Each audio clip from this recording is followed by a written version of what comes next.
Hello and welcome to the Storytelling with Puck podcast.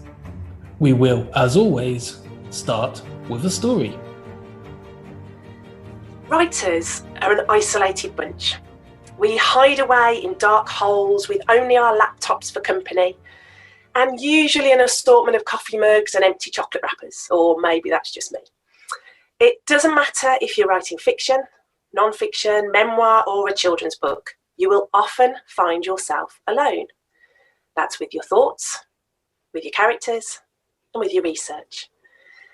We weave our words until a final draft emerges, and then we scribble it away and we hope that the writing fairy fixes all those plot holes and they take away our adverbs while we're not looking. And when we're feeling brave enough, we start the rewrites and we edit, and we edit again until we're happy. And then we step outside of our front door and we find that professional who can cast their expert eye over the work we've slaved over for days, weeks, months, or even years. And that entire process is something we navigate on our own. So no wonder as writers are nervous creatures. Self-doubts and limiting beliefs can derail anyone at any time. But as a writer, locked away in a tiny office for months on end, that inner monologue can make or break your writing career. So I'm a full-time author and I'm in the process of outlining my 18th novel. Those self-doubts still bubble up for me. Every time I submit a manuscript to my publisher, I believe that this is the day they're going to tell me I'm no good. So how do I navigate the lows and silence my inner critic? Well, back in 2016, I received an email that would change my mindset and empower me as a writer. And it was from the acquisitions editor at Penguin Random House. And the email simply said, "I've been reading your book and wondered if you have ever considered partnering with a publisher." Cue me having a meltdown and hyperventilating on the spot. And once I'd composed myself, I fired back an email, trying to sound as casual as I could. "Oh, wow, thank you. Oh, how kind." But every fibre of my being was in "don't blow this" mode. Emails shot back and forth until a meeting was arranged and I found myself on a train heading to London and the Penguin Random House offices. And sitting in that reception was a pivotal moment in my career. The tub chair I sat in was next to a glass cabinet full of books by world famous authors. And it was pretty posh, but I was desperate to prove that this moment had happened. So I ended up pretending to scroll through my phone whilst taking a foot selfie with the Penguin logo on the wall in the background. Fast forward, and unfortunately nothing did come from that opportunity. The book in question was eventually picked up by an American publisher, and it was also produced in audio by W.F. House. But that entire experience, from receiving the email to having coffee in the Penguin Random House coffee lounge with an acquisitions editor, has kept me writing. It validated my work in an extraordinary way. So when I struggle with self-doubts, I remember that day. When my inner critic is louder than usual, I remember that day. When I receive harsh feedback on one of my titles, I remember that day. Having a moment in time or a special piece of feedback or a glowing review can be enough to lift any writer from that spiral of self-doubt. You just have to remember it. And that's my story. It's an amazing story. I'm also now picturing you taking a foot selfie. I love the idea of that. Proud moment. Shelley, thank you so much. I can't wait to find out more about you, and we're also going to dig into this story because I feel like there's a lot to explore. But before we do, let's have a quick introduction to the podcast. You're listening to Storytelling with Puck, the podcast designed to show the power of stories in life and in business. Stories connect us on a deeper level, which is why we'll be sharing, chatting about, and feeling the impact they have on every one of us. Your host, Stefano, is the founder of Puck Creations, and we work with your business to define a clear, consistent, relevant brand which stands out from the crowd. We use that brand to create content that makes your audience think, feel, and take action. Visit puckcreations.com to find out more. Before you do that, let's dig into the who, when, where, why, and how of our amazing guest, Shelley Wilson. Shelley, please write your way into our lives and tell us a little about yourself. No problem. Thank you, first of all, for having me. I'm absolutely honoured to be here. So I am Shelley Wilson, and I am a multi-genre author and a book coach. And I write non-fiction, self-help, and also young adult fantasy fiction. So if you think about personal development and werewolves, that's pretty much where I stand. Do you know, I often think about personal development and werewolves in the same, yeah. There's an obvious overlap, isn't there? It's clear to see. I imagine that everybody listening right now is like, oh God, not another personal development and werewolf guest. God, we have them all the time. This is it. I know.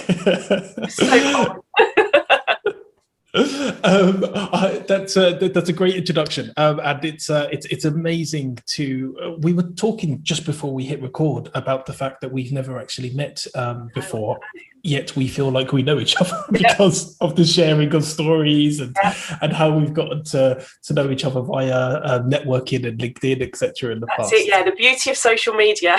Exactly.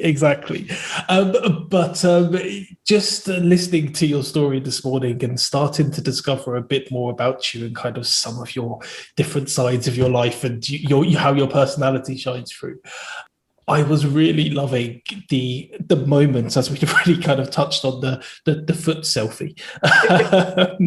But also before we even got to that with your story, as a fellow writer, I can feel the pains of the writing and the self-edits and the proofreading and the professional edits and all of the different stages that you have to go. Yeah. The process we need to put ourselves through. Exactly. It's a bit like self-torture in some ways, I think. Yeah, it is absolutely right. But it's usually worth it in the end. So how when you're working with your clients, you're on the coaching side of things, especially I guess the ones who are coming to you who have never written a book before and are coming for the first time, how do you start to manage that process with them? What do you do to get them out of the fear of having to go through all of these stages? I don't think we ever do get out of that fear, do we? I think we just learn to manage it, probably. And there are two types of clients. So some are petrified. Oh my goodness, right, I've got this idea, I really want to do it, but wow, I'm absolutely terrified. And that is hand-holding in a different way. And then there are the others who can't wait to get going and haven't really thought about it in a terrifying prospect. But once they get going, then they realise, oh wow, this is actually much bigger than I first anticipated. And then they start to bubble up. So I kind of have to keep a beady eye on them all the way through and just check in with them. Right, how are you feeling? And my monthly coaching calls, I always stop and do a section on, do you feel any resistance? Are you feeling anything at the moment? Any wobbles, anything at all? And it really gets them thinking about it. So, okay, so you've just written 500 words. That's brilliant. What did you feel writing those words? And when they stop and think about it, they're like, oh, some of them, brilliant. I really love those 500 words. But other people are like, it's like pulling teeth. Every single word was so hard. And that's how I kind of find out how they're getting on with their projects, because it's all about the emotions. And we can pour that into our stories, as you and I both know. So there's a way of channeling it, but I don't want it to derail them. And that's the biggest thing, really. I imagine that must be a really difficult task, both for you and for the author at the time, because, as you say, there's such a variety in personalities. It's not a one size fits all. You can't necessarily say that the way you coach one person is going to work for another person, because somebody's going to be scared, and another person is going to be completely putting their foot on the accelerator, going full throttle, until they potentially hit a roadblock, which can do one of about 10 different things to them. It can give them determination to push on. It can completely stop them. And there's so many different alternatives there. So I imagine it must be a really difficult task to have to guide people. I think my background, so I ran a holistic spa for 7 years. That was where I kind of began. I suppose that's where my personal development journey started. So I was trained, I'll use reflexology as an example. So I'd have clients booking in for reflexology appointments. The process of giving a reflexology treatment is exactly the same for every single client, but every single client is incredibly different, and they will show different emotions and illnesses and physical bits and pieces that I have to work with. So that almost set me up for the coaching in a very roundabout way, because I can use all those same skills that I use to pick up those little vibes and the language they use and their body language. I mean, obviously it's all done on Zoom now, but you still see the shoulders go up, don't you? Or the terror on the face as you're talking.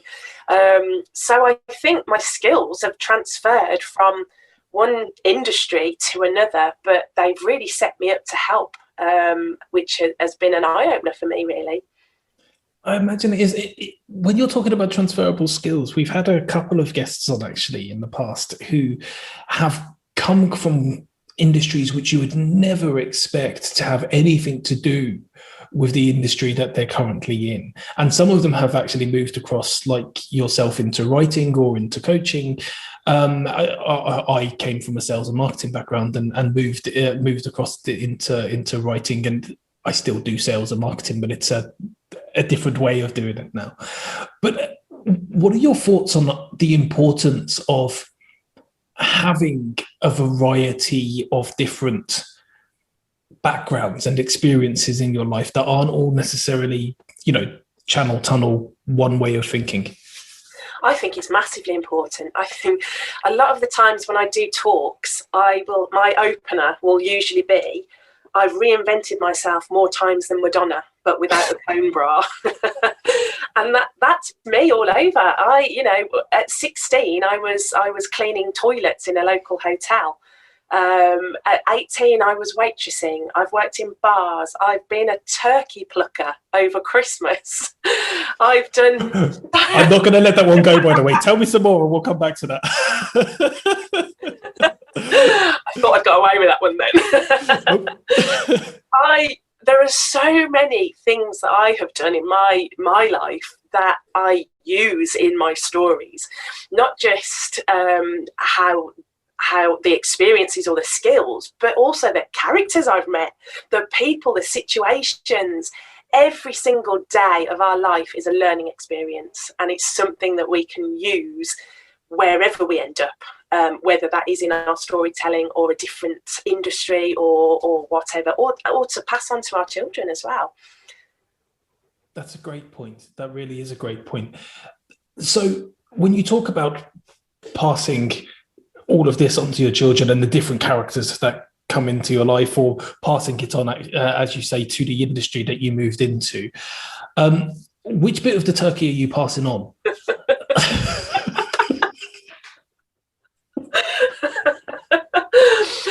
Okay, that one might be a little bit unique.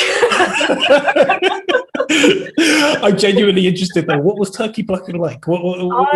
I have a very, very dear friend who runs a pub close to where I live, and it's surrounded by farms. So one of the gentlemen that was one of her patrons is a farmer, and I got chatting to him. His sausages were out of this world, but he was really struggling over the Christmas period because he has to prepare turkeys for all the Christmas dinner tables, and he needed help dressed like plucking them and all the rest of it, and I I just went, yeah, I can do that. Oh my goodness, it was quite an experience. Luckily I'm not you're probably going to turn off all the vegans and everything on your podcast now. I really do apologise about this, but it is an industry, isn't it? And I went along and helped him, and it was just very, very surreal. I don't think I even got a turkey out of it, actually. I think he paid me cash, but it was an entire weekend of plucking feathers, basically. Would you have actually wanted the turkey after spending all of that time plucking feathers? I'm not squeamish about stuff like that at all. Yeah, that doesn't bother me. Blood, gore, nothing. Absolutely doesn't bother me. So I think that's probably a potential horror writer in me. So if he'd have given me a turkey, and I'd have had that under my arm and away. And you see what you've done there, which I think is the perfect example of how we can link almost anything to anything if we try hard enough. So you're talking about the turkey, and you're talking about the not being squeamish and the potential horror writer in you. So let's come back to your writing and a little bit away from your coaching again. So when did you first start writing your first book? Was it a novel, or was that a business book, the first one? Okay, so when I first started writing, I was probably about 7 or 8, like most of us. The minute I could hold a pencil, I was off and running. I wrote and illustrated my first book when I was about 10. And I say this because I've actually still got it wrapped in nursery wallpaper and everything. The first book, in my mind, I wanted to be a fiction writer because, when you say I want to be an author, that was what it was. I loved reading stories. Non-fiction never even came into my mind at all, really. In 2013, I was running my spa, and a lot of my clients were coming in and saying, I wish I could do this, I wish I could do that, but I need motivation. And I realised that actually I needed to show them that they could achieve anything if they put their mind to it. So I was like, right, well, I'm saying this to them, but I'm not writing. I'm not doing what I've told myself I want to do. I was in my 40s by this point, and for 40 years I'd been saying, I want to be a writer when I grow up. Well, suddenly I'm like grown up, and I'm like, you really need to be starting to do something. So I started a blog.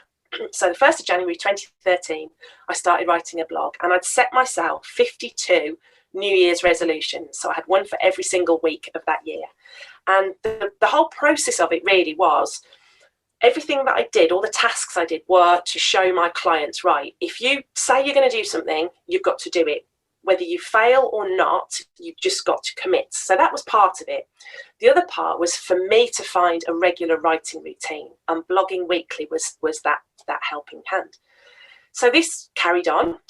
And then I got chatting to a journalist friend of mine who at the end of the year said, you do know you've written a book, don't you? To which I was like, no, that's the plan. I want to write. No, he says, you have. He says, you work in the mind, spirit, body, genre. You've got an audience. You've just written 12 chapters in your 12 months. And it was like this light bulb came on, and it took editing and tweaking to get it from the blog to a book. But that was my first book. And I self-published that in May 2014. And it got to the #1 spot in self-help and also women's biographies on Amazon 2 years in a row.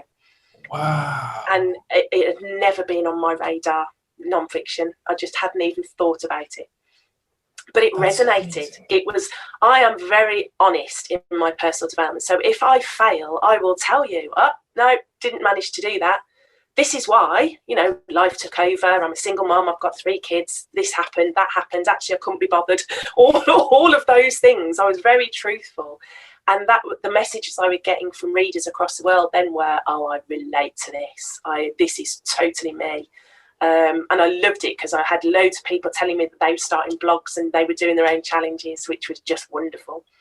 And then part of that, I took part in National Novel Writing Month during that year, and I did the first draft of my fictional novel. So I got there in the end. It just took a year or two then to publish that. So, but yeah, non-fiction was my first. Your first venture. Yeah. Into the writing world. It's amazing. So you talk there about writing a book accidentally, which as you do, yeah, which is incredible in itself. But then I love the courage to accept the guidance from the journalist and to say, actually, you know what, maybe there is something here, and then go down the process of turning it into something bigger. But what you also talk about, and so I imagine this happened initially with the blogs, is the relatability factor.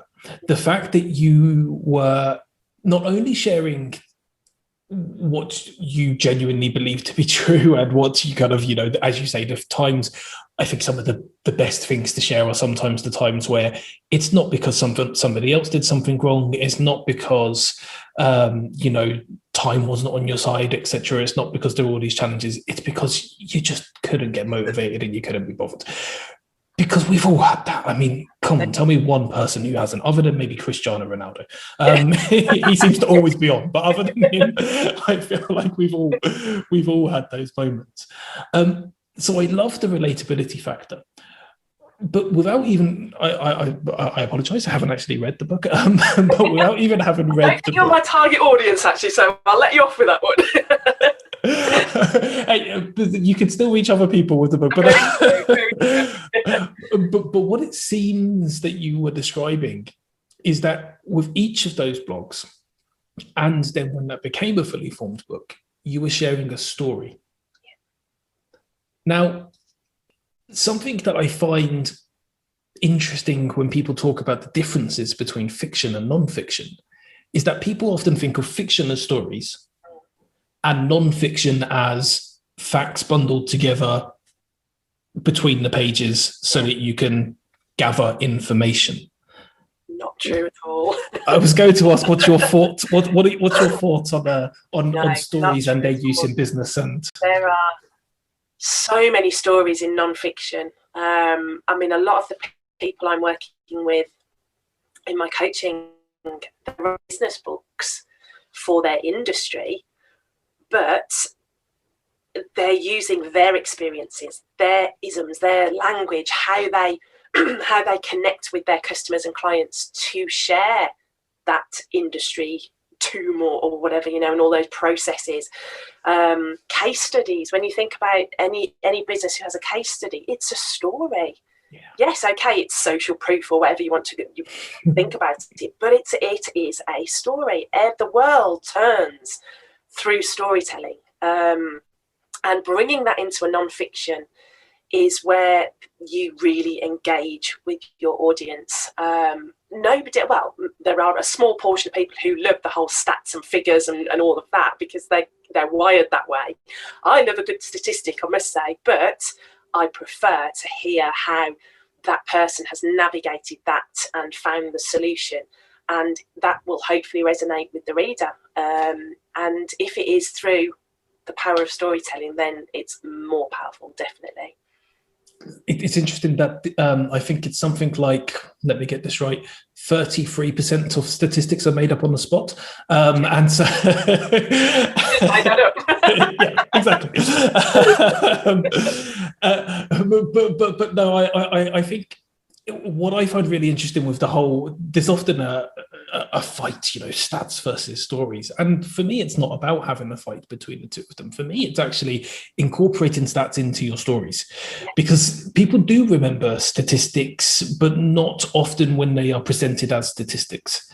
They remember them when they are associated with something else, when they are associated with, oh, okay, so this was happening. Somebody was walking down the street and I use this example all the time, I don't know why, and tripped over a curb. And then there's a stat about, and incredibly, they were the 425th person to trip over this exact curb within the past week. And then, you know, you're telling a story about the curb, and suddenly the curb becomes the whole subject of the story. And, you know, you're swinging people's emotions. Yeah. And I think that's the key, emotion. Yeah, tapping into that, definitely. Yeah. Also, you talked about case studies. Yes. Now, we have a little bit of a bug to bear at Puck Creations when it comes to case studies, because they are powerful and they can really, really do well, do good things for businesses. But sometimes they can be so dry. Yeah. Because the basic elements are covered. What was the problem? what was the solution, and then what was the result afterwards. And those things are all very, very important. But for us, we actually changed the term case studies to client stories. Oh, I like that. Because the client stories have that extra element, which is intrigue. Yeah. And if you can get people to, again, feel something, to be invested in what you're writing at the very beginning of your case study / client story, then you talk about the problem, the solution, and the result. Suddenly you've got people who are wanting to find out about all of that information. Yeah. What are your thoughts, I guess, because you mentioned case studies, and I know you talked about them being the story. Do you see people doing them well often, or do you find that there's, I think you're incredibly right with it being quite structured when some people do it. I did a post a long time ago now about a florist shop, but the way I did it, I split it differently. So I took whoever was reading it, I took them on this journey about this particular client that I'd worked with. And I had a lot of comments from it about, I love how this was set up. So it's amazing when you do play with the way you're setting things out, it does have that impact. You're absolutely right. And it is about a journey, isn't it? A case study. Okay, so that's a very, SEO term, isn't it? But we know that there's a lot more to these studies than just facts and figures. And taking somebody on that journey that they can resonate with, it's that memorable thing. It is really memorable. And the language you use, that's another thing as well, is how people talk about it. So if you're just using that, if you've got a same format and you're just changing the name of the company you've used with and the solution that you provided, then that's back to that boring 30-60 second pitch, isn't it, that you've revised. But if you can tell the story and be unique and authentic and pull out those language points and the isms of that particular client or their issue and solutions, then you capture your audience. I think that's spot on. And as you say, the industry that they're in, maybe, or a particular situation that happened, which doesn't necessarily even connect directly to what you did to help them, but is just interesting in itself and is closely enough related that you're not just trying to write a little bit of Harry Potter in and saying, now that you're interested, we're going to talk about I don't know, quantum physics. Yeah, exactly. Which it could be quite interesting, but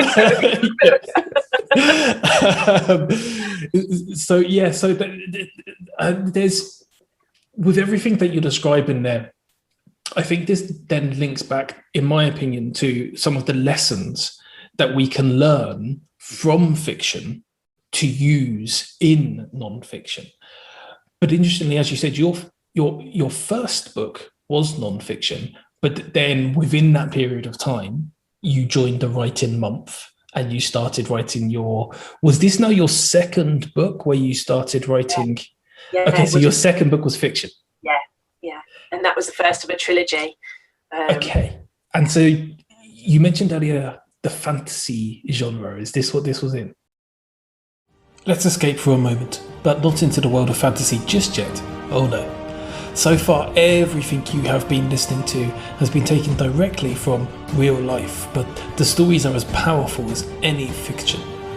Our guest, Shelley Wilson, has already intrigued us with foot selfies, turkey plucking, and accidental books, but it doesn't end there. Before we get to Shelley's second book and a puck creation story to finish this episode, it's worth having a listen to another storytelling expert. Here is Andrew Thorpe.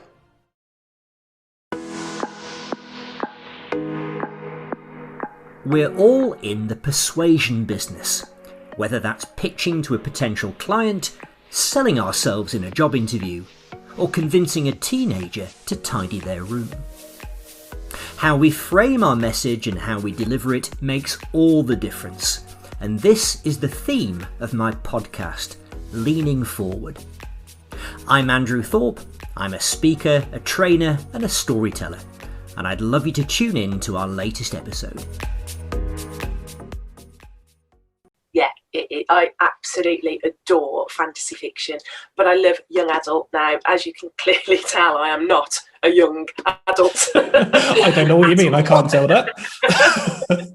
I have 3 young adults in my house, but I'm certainly not one of them. However, that particular genre is my ultimate favourite. And I mean, that goes back to when I became a single mom, sort of 17 years ago. I was 32? And I needed to escape adulthood at every possible opportunity. And I found myself in Waterstones, and I was looking at romance novels, and the situation of me becoming single was like, right, the last thing I want to look at is romance. There was a potential for crime and horror in amongst that work, but I couldn't connect with something I wanted to read. You know, I was a massive James Herbert fan. I used to read Dean Koontz. I used to steal my dad's Wilbur Smiths and my mum's Danielle Steele. So I had a lot of different books that I loved. And then I stumbled into the teen section, and I picked up a book that was Werewolves, interestingly. And I thought, oh, I'll give this a go. It's a bit different, and fell in love, absolutely fell in love with the whole coming of age. And I think what it was massively an escapism for me. It was, right, actually, my world at the moment is actually quite scary. So I'm going to go back to being 16-year-old, you know, living at home in the safety and sanctuary of mum and dad's house. And all I had to worry about was what I was going to wear that night. And oh my goodness. So, you know, it was taking myself back to being a teenager, and all of those, the trials and tribulations, you know, I watch my daughter now, she's 19 this year, and the drama that can unfold, you know, but it's not really life-changing drama. It is for them at the moment, as I remember it being when I was that age. And I think that's what I loved. I loved just remembering all of that. And it does, when you read it, it takes you back to your own childhood, like so fast. But young adult stories as well, there's nothing is taboo. You can talk about anything and everything, because kids are curious. They want to know, they want to learn, they want to develop, they want the diversity, they want absolutely everything. So you can have so much fun writing for that audience. And I only realised that once I'd started to read young adult fantasy, and then thought, actually, right, okay, I'm going to have a go at writing my own. And it just opened this door for me that, yeah, I was more than happy to walk through. Amazing. Just at the end there, you spoke about the open door to be able to write about pretty much any subject, which I love as a possibility, because I think sometimes as writers, all we want is the openness of creativity, to be able to just write down whatever, almost using our hand and our pens as purely just to get what's in our mind on paper, and it can be about anything. And then we don't want to have to scribble it all out just in case, you know, it's not quite right for the adult audience or politically right at the time and all of that kind of stuff. However, what interests me about the young adult audience is you're right about the subject matters. I think in terms of you can talk about almost anything. But my question, I guess, is, do you feel a responsibility in the way that you tackle those subject matters? Yeah, 100%. Yeah, and maybe that's the mom in me as well. So I see my 3 children and the things they go through in their world, and listen to the conversations they have with their friends. And yeah, I think a lot of it, the girls, I was having this conversation the other day about things you tell your daughters over what you tell your sons, and how it shouldn't be different. You know, you shouldn't have to safeguard your daughters and then let your boys do whatever they want. But unfortunately, we're still in that zone, aren't we? So when I listen to my sons versus my daughter and their friends, the conversations are so different, and the lack of confidence and the lack of just respect and everything with the girls is so much stronger. So with my books, I always have a female protagonist, and the arc pretty much is very similar depending on the story, but it's always, you know, they've got to build that confidence. I want to show them that they can step into their personal power and be and do anything they want. And it does feel like a responsibility to guide them down that path and say, do you know, it's okay. It's okay to say no. It's okay to speak up about things that you don't agree with. You know, social media's almost taught us that we daren't say anything anymore because you're going to get shut down, and oh my goodness, you know, and the kids are living social media. That's their bag, isn't it? I you know, I was there when it was invented, but for them it's just the norm. So how do you show them how to navigate that through storytelling? And hopefully they take those lessons, because you do. I mean, there's stories or books we've both read where we still live by the principles of the story. Definitely. You know, so that's what I hope to do. And yeah, it does feel like an obligation, but I'm proud to be able to do it massively. I think you're right to be proud. As you say, there seems to be more and more hurdles, I guess, in the way of being able to express yourself. At least perceived hurdles.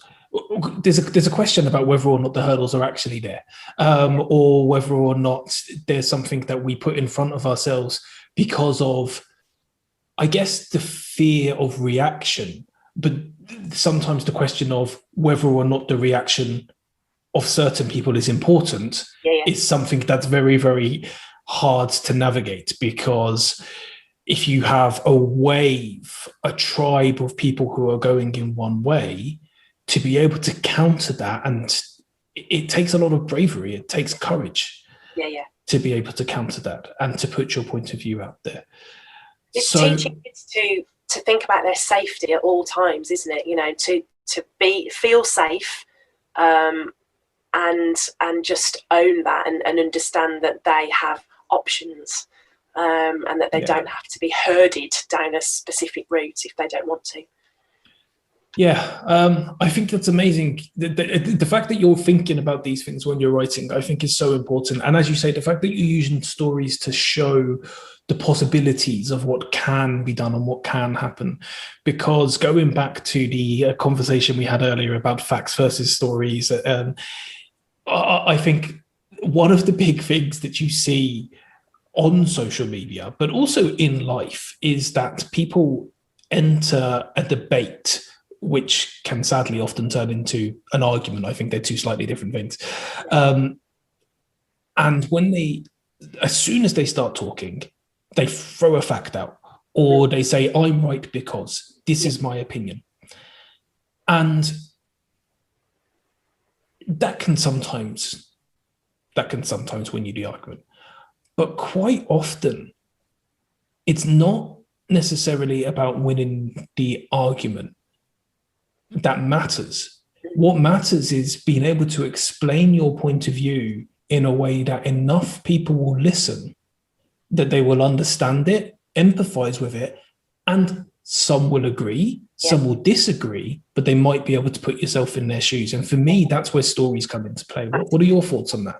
I 100% agree. Yeah, empathy is a big thing, but curiosity as well.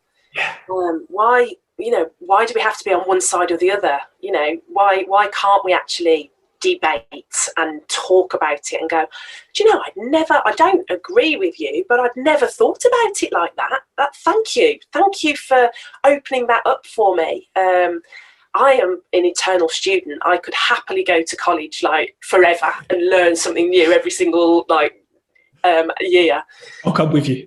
Yeah. Curiosity. We should always be learning and understanding and finding out different ways of doing things. And, you know, why do some people like doing that this way and vice versa? And I think kids are, or young adults especially, are more open to that. That, you know, the older us oldies, you know, we're like set in our ways and all the rest of it. And that's how I suppose the young adults see us. Whereas they want to know what's going on. They want to explore it and dig a bit deeper. And I love that. And you're part of helping them to mold that process as well with the books that you write. So maybe you can give us a synopsis of one of your latest novels to get to whet the appetite a little for some of our listeners. Okay, let me have a think. So I've got a non-fiction book coming out in December, which is it'll be my last personal development book. So that's Self-Help for the Helpless.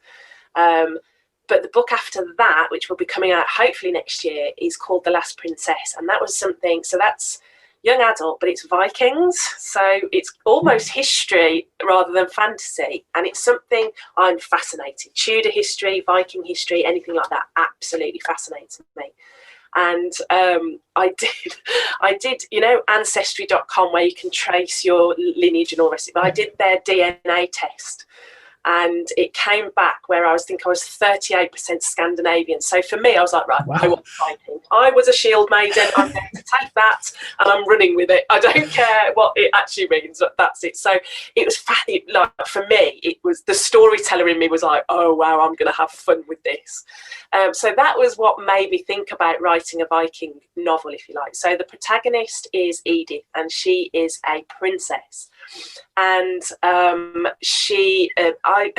with most of my fantasy novels, there's normally a beheading, a death, or a murder within the first couple of pages. I'll warn you like that now.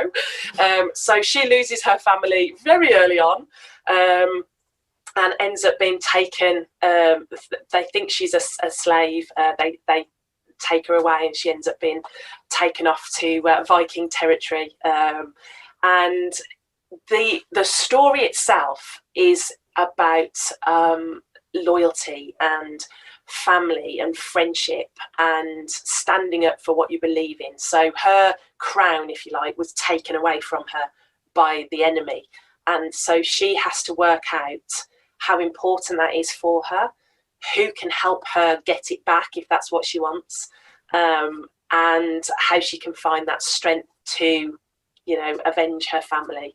I had so much fun writing that book. I really did. And I can't wait for it to come out. I won't give you the spoilers at the end. No, don't give it away. Don't give it away. But I think you've excited a lot of people already. I'm only a little bit upset because there wasn't a turkey in it. But other than that, it sounds amazing. I promise now, the next book I write, I'm going to put a turkey in it just for you. Please do. Can you put a turkey in it called Stefano? Actually, not if you're plucking it. Maybe don't put it. But no, it genuinely sounds like such a good book. The story is brilliant. So I will urge, I know that people can't buy it yet, but as soon as it comes out, for people to go and search for it. So I want to go back to your first story, what you opened up with. And you mentioned the moment of pretending you weren't that bothered when you got the letter from Penguin. That happens all the time. Yeah. Oh, just another one from Penguin. Gosh. And one thing you said, and it really kind of hit home, and it was towards the end of your story, was the idea of the validation you got from Penguin, and something which I wonder about that, and wonder kind of how you were able to help other authors going forward.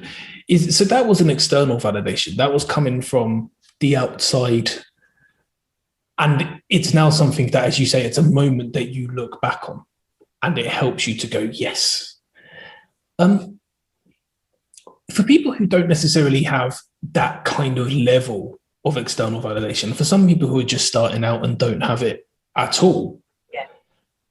How do you encourage people to look inwards for validation, or do you encourage them to do that? Am I going down the wrong path? Yeah, no, absolutely I do. I think that it all starts with the why. Why do you want to write a book? I'm doing a free challenge this week at the moment, and that was yesterday's task, for them to think about their why. And I said, there's lots of reasons. It might literally be, I want to see my name in print, which was one of mine. It might be that it's to boost your business profile. You've got a book, so it opens up for speaking gigs and the rest of it. A lot of the ladies, they put in the thread that they wanted to help people. That was a massive why for a lot of them. And for me, I always say, once you know your why, the other part of it is the fun element of it. This is a massive project to write a book, like massive, and it takes time, dedication, physical and mental space, grit, determination, all of that. And so you need to kind of dig deep into the you and find the fun. And that helps with that validation, because you're sitting around thinking, I'm really enjoying this. Yeah. So actually, that's what's going to keep me going. Hopefully eventually the book comes out, you get good reviews, which then becomes that external validation. But you don't need that. If you're enjoying what you're doing and you believe in it enough, that's validation enough in my book, definitely. I think that's brilliant. It really crosses over with the other side to Buck Creations business when we're working with clients is on their brand, defining who they are as a business. And one of the key elements when we're doing workshop with clients, and this is something that doesn't usually get resolved within the workshop, but we really, really, really work on, is exactly that, is the why. Why are you in business in the first place? What gets you up every morning? Is that shared to some degree among the team? Everyone has individual motivations, of course they do, but is there some kind of shared why that really, really pushes you forward? And then how does that excite you? And I think it's such an important factor in so many aspects of life, and the fact that you also use it in your coaching to get authors excited about writing their book, and also, as you say, the validation is just in feeling good about what they're doing. And so you don't necessarily need, as much as it's amazing, you don't need Penguin to come and say, we'd like to publish it. Yeah, you just need to go, this is amazing, I'm writing every day, which is what I really love doing. And yeah. Oh, I like that a lot. I really like that. It's brilliant. So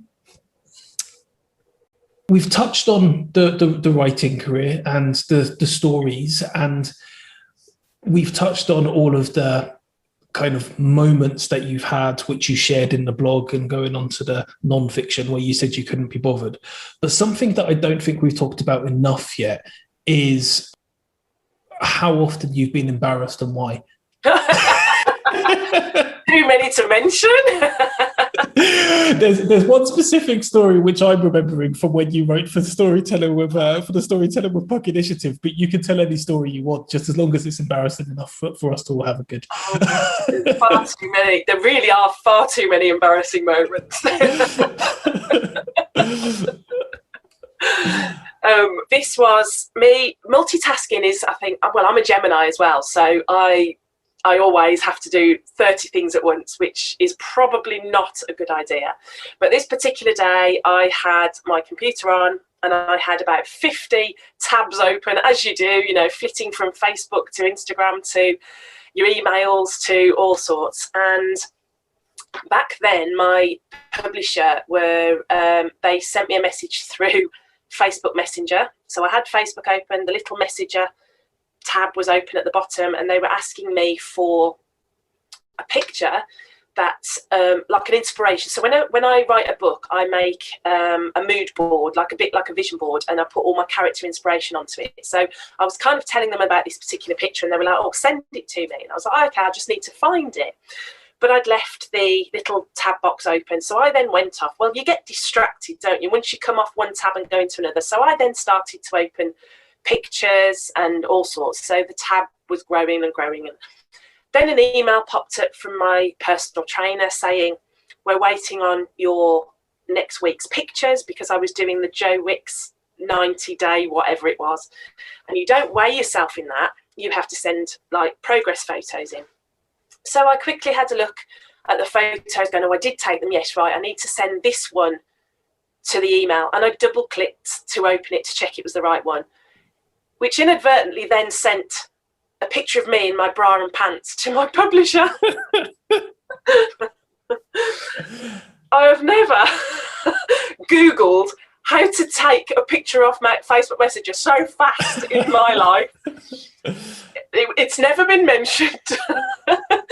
They're still my publisher, so hopefully it wasn't so gross and awful that it's imprinted on their minds forever. But yeah. I was going to ask what impact it had, but only they will know.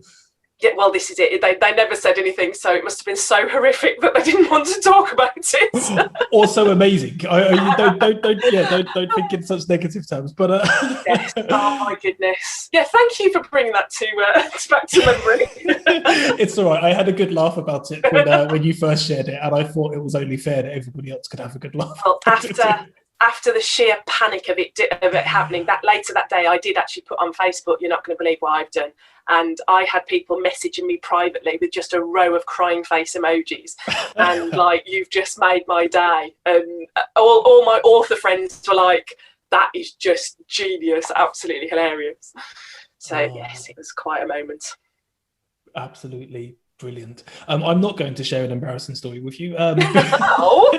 Well, that's not what I'm here for. I asked the questions. You just tease it out of us. Exactly. But no, it's the kind of thing that's so easy to do, and it's also the kind of thing that I think so many of us panic about. We look and we go, "Oh, did we send that to the wrong person?" If it's an email or if it's a message, etc. But thankfully, touch wood, most of the time we haven't. It's just in our heads, and it's just that extra skip of a heartbeat. But in your situation, yes, this time, there were quite a few skips of the heartbeat that day, I have to say. But it all works out in the end. Wow, amazing. So in a second, I would like to take you across to your cowshed, if that's possible. Yes. But before we do, I just wanted to give our listeners an opportunity, if they would like to either find you so that they can read your books, or they would like support with starting to write their own. With your coaching, it's for non-fiction books, right? Or do you do both? Yeah, I kind of promote the non-fiction side of it, because when I'm on LinkedIn, that just makes sense. Right. But in my accountability coaching club, which is a monthly membership, I've got fiction, memoir, non-fiction. Brilliant. So and actually in the challenge, I've got children's books and everything. So I think because I write everything, I can help pretty much with everything. So yeah.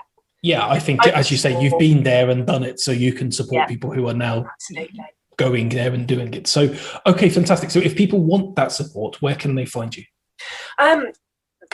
My business is Shelley Wilson Writing Mentor. So if you kind of Google that, you'll find me in all different places. My main platform where I share a lot of stuff is actually Twitter. Okay. And my handle is just Shelley Wilson and the number 72. But Shelley is Shelley, so you get the second E for free. And I'm totally giving away my age in that tagline there, aren't I? But there we go. But Twitter I love. It's a brilliant writing community, fabulous blogging community, and so I share a lot of stuff on there as well. But yeah, Shelley Wilson Writing Mentor. If you give that a Google, you'll find me. Fantastic. Also, I will ask you after the episode to send me across all of the links to all of the different places, and we'll make sure we put that onto the show notes for everyone as well. Now, the one place I started searching for you, but I couldn't find you, was in your cowshed. So maybe you should tell everyone a little bit more about that. Maybe I should call my writing office the cowshed. Maybe, yeah. This comes back to reading. So when I was a kid, I used to devour the Sweet Dreams series, which was an American teen romance books. I'm sure there are lots of your listeners that are now going, "Oh my God, I remember that." But because they were American, they were all obviously American stories. They were set in, cowboys in Texas and all sorts of things. And I think back then, I always thought, I want to go to America. I'm going to go and meet a cowboy and live happily ever after. As you do when you're sort of 15, 16, you just think that's going to happen. So getting to America was a big thing for me. And when I was 22, I think I was, I signed up for Camp America. And I got to go for the first time. So in my head, I was this big traveller extraordinaire. This was going to be the first trip of many. As it was, I was so homesick. I really struggled when I got there. Since I've kind of grown out of that and I travel all over the place, but that particular time I really did struggle. And I remember ringing home to my dad, and it was the 4th of July actually, and I rang home and I was in tears. And of course, my poor dad, thousands and thousands of miles away, there's nothing he can do. And all he could say to me was, "Suck it up, you're a Wilson." And that was it. And I kind of went, right, I'm here, I'll make the most of it. And it actually that conversation turned everything around, and I had the best time. But the staff on camp, me being one of them, we lived in a converted cowshed down this very dark lane in the middle of the Catskill Mountains. And yeah, it was quite a building, I have to say. But I've got such fond memories of it. I mean, it was like corrugated roof. Then we all used to climb out onto the roof to sing songs and play music of a night. And it was literally in the middle of nowhere. So when it was nighttime, I was running up the bar, and I used to have to walk back down in the middle of the night, and the staff member used to jump out at me, and my scream would carry across the Catskill Mountains. Every night they'd do it to me.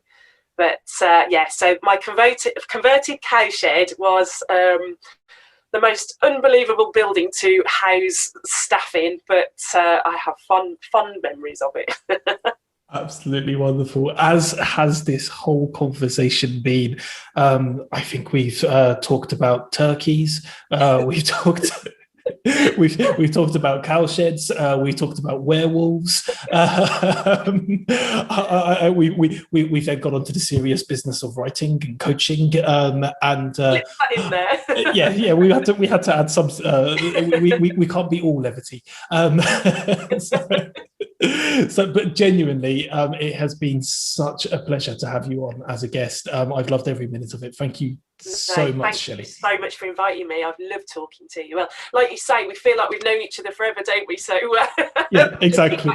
I imagine as well. That's going to come across. I feel like there's definitely an energy here. So. Thank you again, Shelley Wilson, and thank you to everyone for listening to another fabulous guest sharing magical stories. Remember, if stories are your thing and you want to find out more about their power in business, our friend Andrew Thorpe has a great podcast called Leaning Forward. Make sure you do just that and lean forward after this story from Puck Creations. Many years had passed since Anita first found that small gap in the rocks. She was only 12 and didn't really take in the concept of danger, so the opportunity to explore something small and dark could only have been described as an adventure.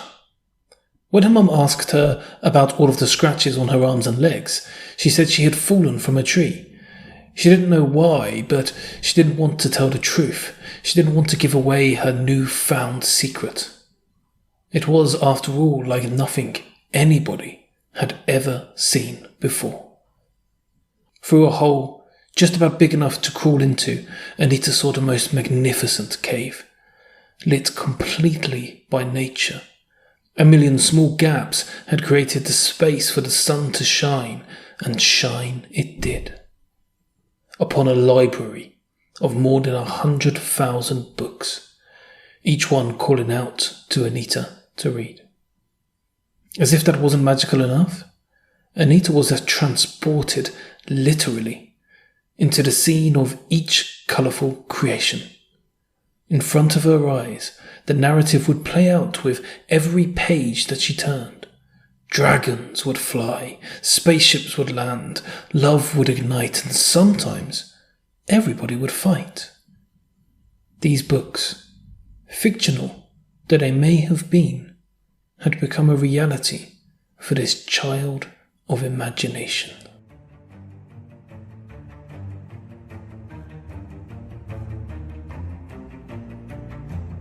You've just been listening to the Storytelling with Puck podcast. We'll be back very soon, so make sure you subscribe and catch up on any of the episodes you've missed.